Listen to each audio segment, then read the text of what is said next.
Okay, natural law does the same thing over and over and over again, so there's just no room for miracles. But in previous weeks, we've addressed the fact that a lot of that just comes from the fact that many atheists and naturalists rule out the God question immediately before they even assess the evidence. So obviously, if they don't believe God exists, the definition of a miracle would include an act of God. So tonight we're going to address are miracles signs of God or signs of gullibility. Now, if you remember, there's 4 questions that we need to answer in the affirmative. And if we can answer these 4 questions in the affirmative, then God exists and Christianity is true. So we've already addressed the first 2. Tonight we're going to address are miracles possible. And in review, and you'll notice I review a lot because I want you guys to kind of get this, to understand how we're coming to our conclusions. So we've already addressed the God question, and we've determined that God does exist. And we did that through the cosmological argument from the beginning of the universe, the teleological argument, which is the design of the universe and design of life, and the moral argument. And we determined that there are attributes of this God. He or she or it or whatever you want to call it. I don't think God is gender. The Bible puts a gender on God because that helps us understand. So when we say he's a father, that helps us to understand who he is. But this God is immaterial, timeless, spaceless, extremely powerful, extremely intelligent, has purpose, is absolutely morally perfect, and is personal. So we've come to the conclusion that God exists, and this is the God of biblical Christianity, but we have yet to use the Bible to come to these conclusions. So just from nature itself and our experience in life, we can determine that there is a first cause out there, and it looks an awful lot like the God of biblical Christianity. So with that, we can rule out the other 2 worldviews of pantheism and atheism because we know we have a theistic God. So that leaves us with Judaism, Christianity, and Islam, and rules out all the others that cannot be true because there's some form of pantheism, polytheism, or atheism. So the question we have is, okay, how do we determine which of these 3 is true? Because these are all monotheistic worldviews: Judaism, Christianity, and Islam. So we have to decide how God, obviously if we have a personal God who created us with purpose, we would expect that God to communicate with us in some way. It would be kind of useless for a God to create us with purpose and then not tell us what that purpose is. So how does God communicate with us? Through his word, correct. We've already saw he communicates us through creation and that which was made, through our conscience, the moral law, and what Debbie said through the Bible. So our next question would be what? Why the Bible? What sets the Bible apart from any other religious holy book? And this is where we come to the question of why miracles are important. Because if miracles do not happen, and we're just gullible for believing in miracles, the Bible's full of miracles. So if they don't happen, what makes that book different from the Quran or the Book of Mormon or any other religion's holy book? Obviously, the answer is miracles. In specific, the resurrection. Because, as Gary Habermas would say, if the resurrection is true and did happen, game over. Christianity is true, God exists, everything the Bible says, we should believe. So what's the purpose of a miracle? If we go back to the days of the kings, kings would have their own unique seal. And the purpose of that seal is when they sent a message to someone or to another king, that other king could confirm the message that it came from the initial king, because he had a specific seal that was unique to him and only he had and only he could affix to the document.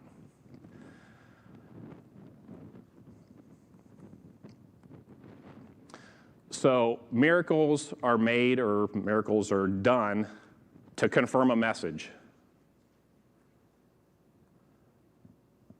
The sign confirms the sermon. And this is something that is kind of interesting, is if you look at the Bible, let's look at just Moses through Jesus. That's a period of about 1,500 years. How many biblical miracles are documented in that 1,500-year period? Anybody know or have a guess? There's about 250. So in 1,500 years, there were 250 miracles.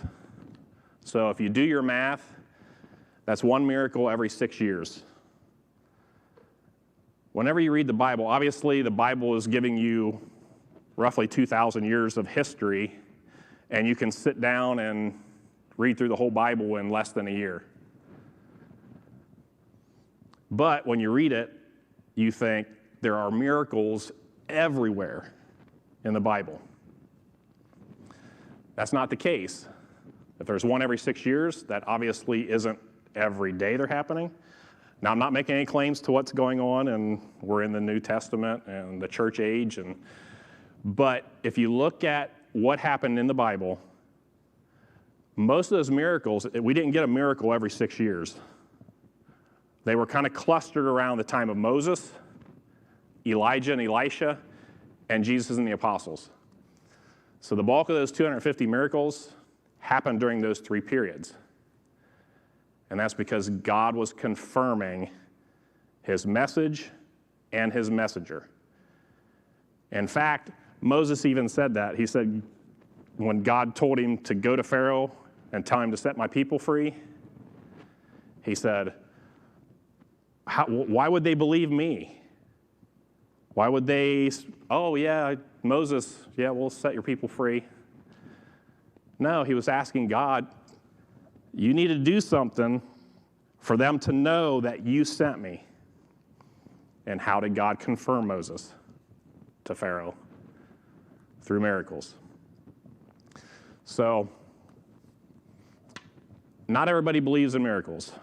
And we'll go through a couple philosophers from the Enlightenment period who have had amazing effect on our culture today, and most people don't even realize it. They were very skeptical of miracles, and their skepticism has just bled through all of history since then, and now is just alive and well in our academics. So a lot of people will say, Noah's Ark, that's just a crazy story. How can you believe a boat that large can float? How can you believe that water covered the whole earth? Well, obviously, if it was easy to believe and it happened all the time, it really wouldn't be a miracle. The resurrection of Jesus. Paul said it himself, if Jesus is not resurrected, then our faith is in vain. We can just give up and go home and sell this building. Jonah and the big fish. It's impossible for somebody to be alive inside a great fish underwater for 3 days and 3 nights. But if this miracle happened, if the first verse in Genesis is true, in the beginning God created the heavens and the earth, and he did that out of nothing, which we have shown that science shows that if you do the math and run our universe's history back to the beginning, we end up with a beginning point of nothing. So if God created from nothing, how hard is healing cancer? How hard is a resurrection? So this is probably the greatest miracle in the Bible. And if it happened, then every other miracle that's reported in the Bible is at least possible. You can't say it's not possible because if God exists, obviously miracles are possible. Now, were those historical events? Jesus thought so. He had no problem with it. In fact, he used Jonah as a comparison to his resurrection, as Jonah was 3 days and 3 nights in the belly of the great whale. So the Son of Man will be 3 days and 3 nights in the belly of the earth. And he also referred to Noah, and he believed it to be actual history. C.S. Lewis puts it this way: if we admit God, we must admit miracles. Indeed, you have no security against it. That's the bargain. That seems a little obvious to me, but a lot of people just do not believe. This is Benedict Spinoza. He was actually a Jewish pantheist. I'm not sure how you go from Jewish to pantheist, but that was his classification. He was in Enlightenment period also, and this was his argument against miracles. Number one, miracles are violations of natural laws. I would agree with that. Natural laws are immutable, meaning unchangeable. You can't change them. They just happen the same way over and over. It is impossible to violate immutable laws. Therefore, miracles are impossible. Now, this is what in logic they call a deductive syllogism, which just means you have premises and a conclusion. And if you agree to the first 3 premises, you must, logic entails that you agree with the conclusion. So if we want to disagree that miracles are impossible, we have to disagree with one of the 3 premises and show why it's not true. So here are the problems with Spinoza's argument. Number one, who said natural laws are immutable? Where did he get that? Because, of course, if you define natural laws as unchangeable, then miracles are impossible. So if you look what he did, if we go back, all he did in those first 3 premises is define miracles as not being able to be, they can't happen. Those 3 premises just say miracles can't happen, so his argument is miracles can't happen, therefore miracles are impossible. Well, it didn't take long for people to realize that makes no sense, because all he did was just define his conclusion and his premises. Secondly, it is possible to violate natural laws. Baseball player violates the law of gravity every time he catches a fly ball. And an airplane violates the law of gravity every time it takes off. So if we as finite creatures can step in, why can't God, the creator of it all? So like I said, his argument was pretty weak, and it didn't take long for people to realize there were problems with it. And so we come to David Hume. So David Hume took a little bit of a different avenue to argue against miracles, and he didn't say miracles can't happen. He just said, you're not wise to believe in them. So he said, if you're a wise man, you should not believe in miracles for these reasons. Natural law is by definition a description of a regular occurrence. I don't have a problem with that, because gravity happens over and over, and no matter what you drop, it's going to drop to the ground. A miracle is by definition a rare occurrence. That seems obvious. Have you ever considered this? Miracles have to be somewhat rare. I'm not saying they can't happen and they can't happen on more than one occasion, but if they cease to be rare occurrences, how do you know they're a miracle? If resurrections happened every day to everyone, what would that say of Jesus' resurrection? How would you distinguish it as unique to some extent in history? So you lose the uniqueness of a miracle if it happens consistently all the time, every time. Okay. Again, I'm not making any claims. I'm a firm believer in miracles, so don't take me out in the alley and beat me up. The evidence for the regular is always greater than that for the rare. An analogy here would be, we see this as a rule in football when we watch football, because the referee sees a play one time and has to make a call. So he sees the rare occurrence and has to make a call. Instant replay provides us with the ability to see that play over and over and over again from every different angle, and therefore we can get more information and evidence from a repeatable occurrence. Correct? That may not be the case for the rare. And a wise man always bases his belief on the greater evidence.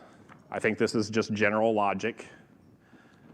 We would want to base our logic and our conclusions on more evidence than less evidence. That seems pretty logical. Therefore, a wise man should never believe in miracles.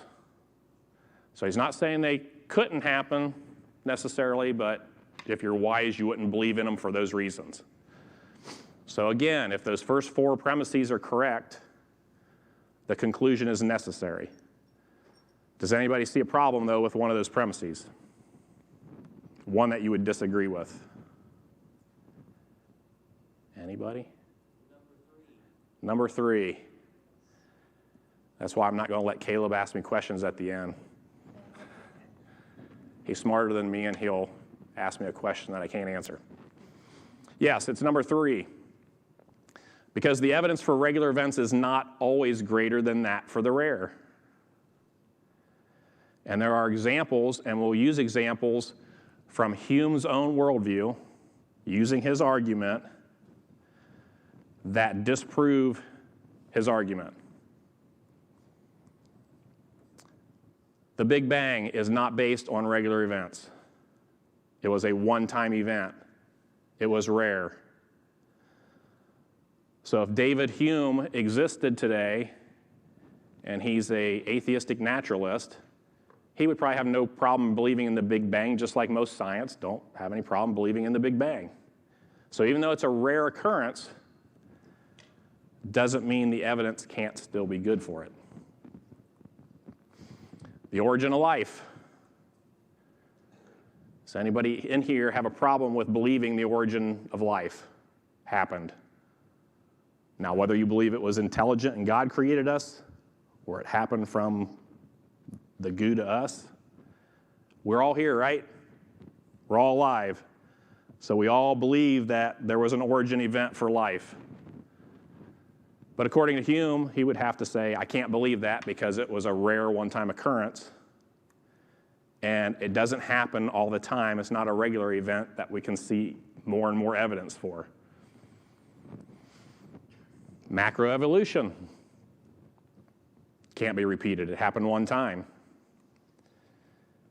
In fact, if you wound the clock back and started all over, evolutionists believe that life would look a lot different because you can't repeat the same stresses and all that on life and survival because it's undirected. So obviously it's undirected. You're going to get different paths. The entire history of the earth cannot be repeated. In fact, Hume would have to deny his own birth because it happened one time. It was a rare event. And so, according to his argument, he can't even believe that he was born. Now, that's a problem with your argument if it makes you deny your own birth.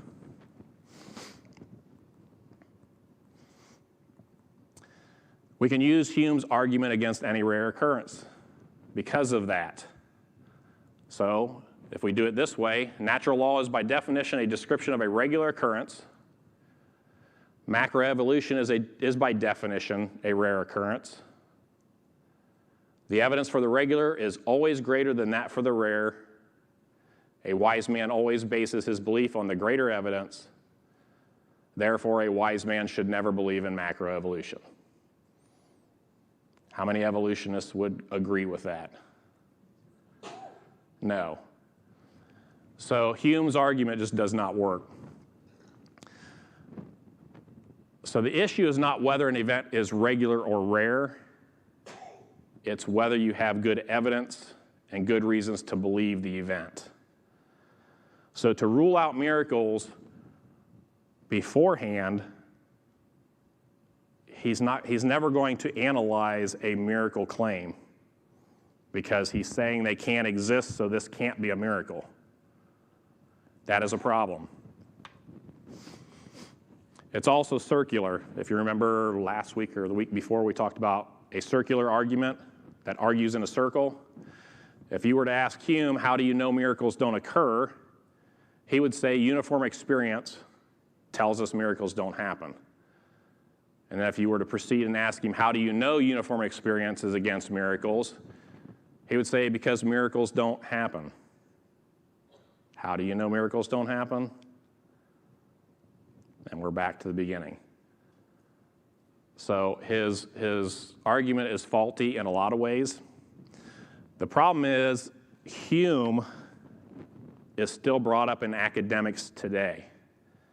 His same arguments are being repeated. They're being twisted a little bit and not manipulated, but just put in different forms to try and make them work, but they all suffer from the same problems. If you remember Antony Flew, we mentioned him. He was an atheist philosopher. He did become, the DNA evidence persuaded him that there was an intelligence behind everything. So he actually converted to deism rather than theism. We wish it would have went further than that, and who knows, maybe it did. But he's kind of massaged Hume's argument, and his goes like this. Miracles are by nature particular and unrepeatable. Natural events are by nature general and repeatable. In practice, the evidence for the general and repeatable is always greater than that for the particular and unrepeatable.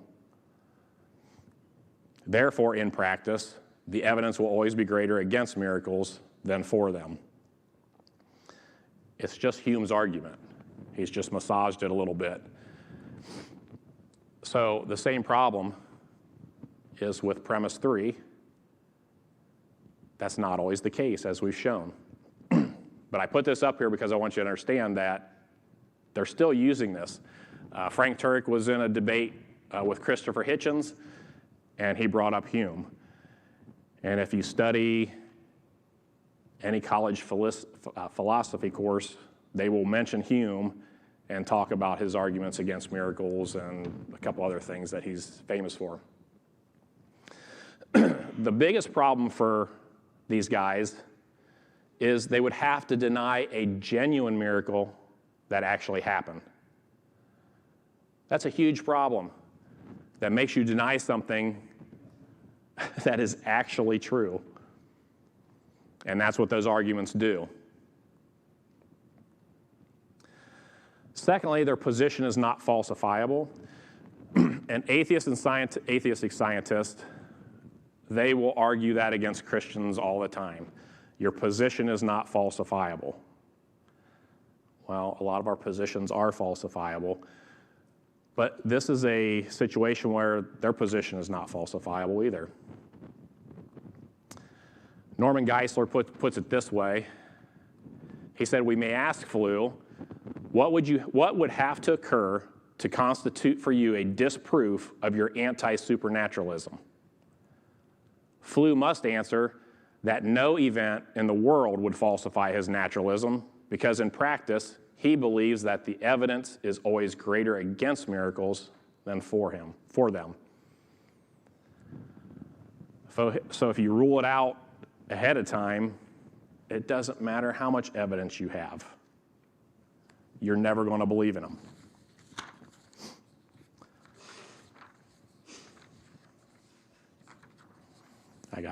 I always think I need my notes, and then I end up not even referring to them. So why is it that more atheists don't believe in miracles? This is Richard Lewitton, and he said, "It is not that the methods and institutions of science somehow compel us to accept a material explanation of the phenomenal world, but on the contrary, that we are forced by our a priori, which is basically say our prior adherence to material causes, for we cannot allow a divine foot in the door." This is a moment of honesty. I've got another quote up here from Thomas Nagel, an atheist scientist. He says, "I speak from experience, being strongly subject to this fear myself. I want atheism to be true, and am made uneasy by the fact that some of the most intelligent and well-informed people I know are religious believers. It isn't just that I don't believe in God and naturally hope that I'm right in my belief. It's that I hope there is no God. I don't want there to be a God. I don't want the universe to be like that. My guess is that this cosmic authority problem is not a rare condition, and that it is responsible for much of the scientism and reductionism of our time." So he's acknowledging that we don't want it that way, and he's saying it's not a rare occurrence. And in fact, he's actually pointed to atheist evolutionist Richard Dawkins, to atheist philosopher Christopher Hitchens, and he said they have the same cosmic authority problem. They don't want it to be true. So it's not always the evidence. Sometimes it's a heart problem. Now, this is Craig Keener, and I would recommend you get his newest book. His first book was a 2-volume set, 1,200 pages, and he tears apart Hume's argument, and he basically says the presupposition that miracles don't happen is completely unwarranted. And he's documented quite a few miracles in his book. His new book's called Miracles Today. This is probably much more accessible to people like you and I. His first book is probably pretty thick mentally, not just the book itself. But Miracles Today, he addresses the arguments of Hume, but then he spends most of the book going through miracle reports. And Keener, the nice thing about Keener is he just doesn't say, oh, it's a miracle report, you said this, this, and this happened, so let's put you in my book. He investigates each miracle. In fact, he said he gets more miracle claims every day than he can possibly evaluate, because he knows there are other reasons for miracle reports from some people. There's psychosomatic type things. So he addresses the fact there's just fake miracles. Believe it or not, there are people out there that are doing them. It gives Christianity a bad name.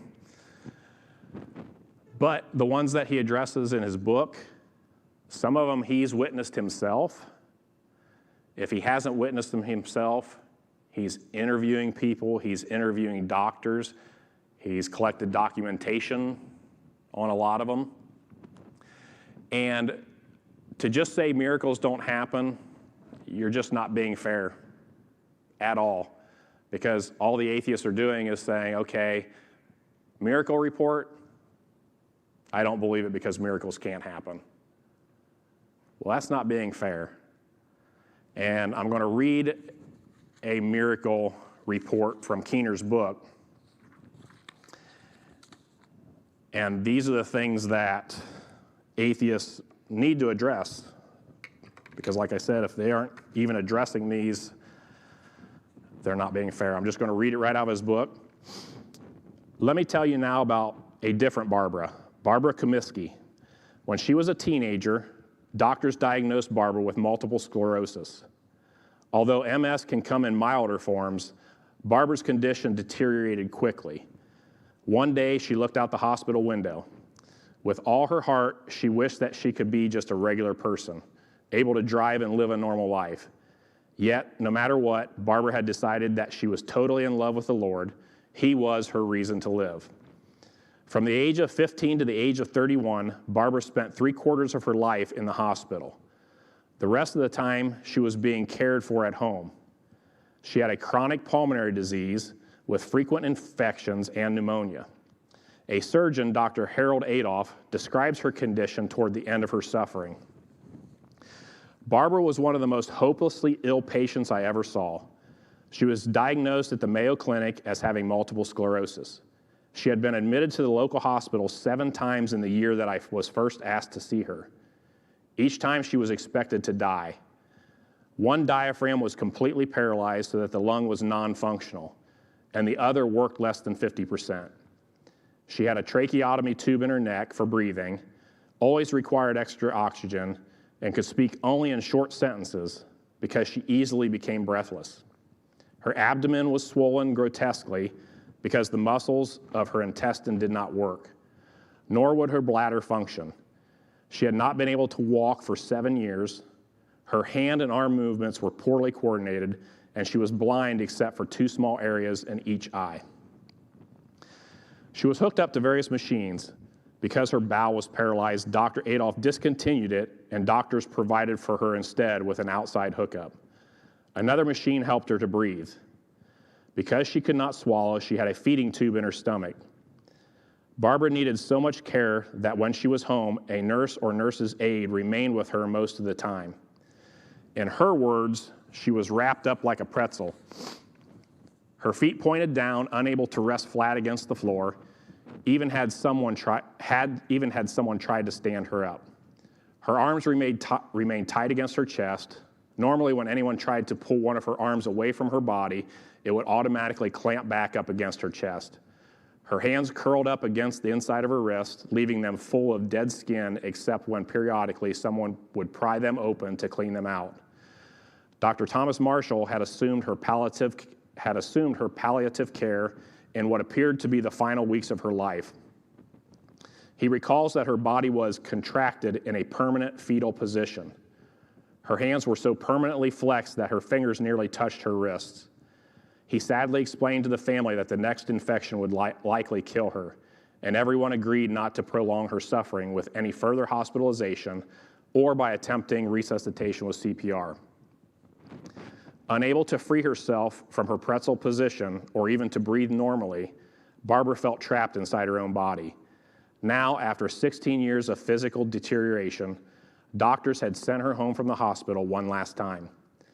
They had regretfully warned her parents, it's unlikely she'll survive long enough for us to see her here again.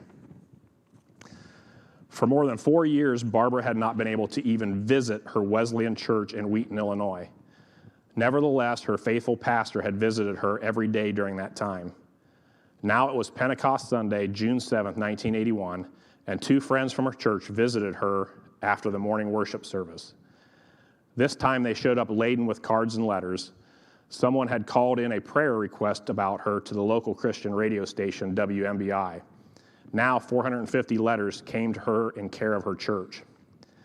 As her friends began reading the new letters to her, she suddenly heard a booming, authoritative voice over her left shoulder. "My child, get up and walk." Because of the breathing tube, she could speak only when someone plugged the hole in her neck. They would do this whenever she looked agitated, and her friends, seeing her current agitation, plugged the hole. "God just told me to get up and walk," she gasped.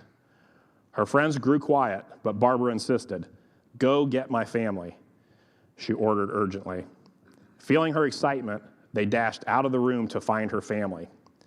The sense of urgency in Barbara's heart suddenly became too intense for her to wait for their return. Normally, it would take two people about 2 minutes to get her out of bed. They would slide her onto a lapboard and then into a chair. But now she did not have time to ponder what should have been impossible for her. Abruptly, she jumped out of bed toward the direction of the voice. Equally abruptly, she found herself standing. Her feet had been too deformed even to wear slippers, but now she found them flat on the ground. Then she noticed that her hands were both open at her sides, like anyone else's. What struck her next was that she could see her hands and feet. She was no longer blind. Freeing herself from the connected apparatus, she discontinued her tracheotomy tube from the oxygen tank and fastened the catheter bag to her clothes with safety pins. At this point, her friends returned to the room. As they caught each other's eyes, her friends started screaming and jumping. Her mother came running behind them, assuming from her friend's urgent summons that something terrible had happened to Barbara. As Barbara's mother burst into the room, however, she froze, transfixed with amazement. Not only was Barbara healed from her condition, beyond natural explanation, her muscles were not even atrophied as they normally would have been from years of non-use. Instant reversal of muscle atrophy is not even usual in miracle counts. "Barbara, you have calves again," her mother exclaimed. Barbara examined her own legs with astonishment. "Dad," Barbara now shouted. "Just a minute," he called. He had not heard the cause of all the commotion. Since Barbara had become unable to speak normally, her father assumed that it was her sister calling him. But Barbara realized that she no longer had to wait for him to come to her. At about that time, Angela, a friend who often came to see Barbara, arrived for a visit. Angela was an occupational therapist who knew that Barbara had reached a point of no return for MS. As she witnessed Barbara bolting out of the room, Angela was horrified. Nobly, she rushed to try to get Barbara's pulse. "Wait," she shouted fearfully. "You can't be in bed that many years and then just get up and have a normal heartbeat." But Barbara could not wait for Angela. She raced down the wheelchair ramp. Angela desperately grabbed the oxygen tank, wheeling it down the ramp after her. "But you can't," she kept protesting, while those who had followed Barbara out of her room just kept laughing. Finally, Barbara's dad spotted her. Overcome with joy, he waltzed Barbara around the room, her catheter bag still attached to her clothes. Soon, she recounts, she ran outside and hit the blacktop on that 93-degree sunny day with feet that could now feel and with new sight. And what a dance I did as I inhaled the fragrant summer air and saw sights I had so missed. Jesus was already Barbara's reason to live, but by this healing, he had enabled her to live a normal life. The next day, Barbara visited her doctor's office. Dr. Marshall recounts his feelings when in the hallway of his medical office, he first saw Barbara walking toward him. "I thought I was seeing an apparition. Here was my patient who was not expected to live another week, totally cured." Over the next 3.5 hours, she saw virtually every doctor in the office. Dr. Marshall reports that none of his colleagues had ever seen anything like this before. X-rays showed that even her collapsed lung was no longer collapsed. He removed all the tubes that could be removed without surgery. Barbara reports his verdict that day. "I'll be the first to tell you, you're completely healed. I can also tell you that this is medically impossible." Dr. Adolph remarks that her breathing was normal, the diaphragms were functioning normally. He soon reconnected her bowel, which was now functional. Her only health problem involved some complications from this new operation. That week, WMBI broadcast her testimony. Eventually, the Chicago Tribune, some television stations, and many magazines and books carried her story. Dr. Marshall told Barbara, "You're now free to go out and live your life." And Barbara has, now for roughly 4 decades with no recurrence of MS. Dr. Marshall deems it his rare privilege to have observed the hand of God performing a true miracle. Dr. Adolph notes that Barbara eventually studied surgical technology at the hospital and even assisted me on several simpler operations. Both Barbara and I knew who had healed her. One day, the man who normally delivered oxygen to Barbara's house arrived to bring oxygen, and Barbara herself answered the door with a big smile. he was shocked she would no longer be needing any more oxygen deliveries. What do atheists do with that? You can't just read that, listen to the doctors, and say, it can't be a miracle. It has no natural explanation with all that doctors know about MS. MS has been around for a long time. Doctors are very familiar with it. So when a doctor says there's no natural explanation, we all know that. We all know what atrophy of muscles is. So even if you could walk, not using your, we have the full ability to walk ourselves. But if you put us in bed for 4 years, we have full ability to walk, but we probably wouldn't get up and walk. So the fact that your blindness disappears, your collapsed lung disappears, your diaphragm works completely, your curled hands and feet are gone, and you have full strength, atheists have to deal with that. Now, with that said, I do want to bring up something. As Christians, I think we owe it to God to use the word miracle when it's an actual miracle. Because I think we do ourselves a disservice by calling things that aren't a miracle, calling them a miracle. Because there's different ways that God intervenes. A miracle is something that only God can do, and it flies in the face of any natural explanation. That's a true miracle. Now, there are divine acts of providence where God steps in. He may not go against natural law. An example would be the fog at Normandy on D-Day. When our soldiers stormed the beach at Normandy, it was foggy. Well, fog happens every day. But the fact that it happened on the beach in Normandy that day and obscured their view of their attack from the enemy, you can say God was involved in that. But was it an actual miracle? I would call it a divine act of providence. When you've had a long day, you're tired, and you just need to run to the store, and the parking lot's full, and there's one parking space at the very front, and you get to pull in and run right into the store, I don't think that's a miracle. I would prefer to call that a God wink, because he's winking at you personally. But when we call a parking space a miracle, I just think it in your personal relationship with God, that's fine.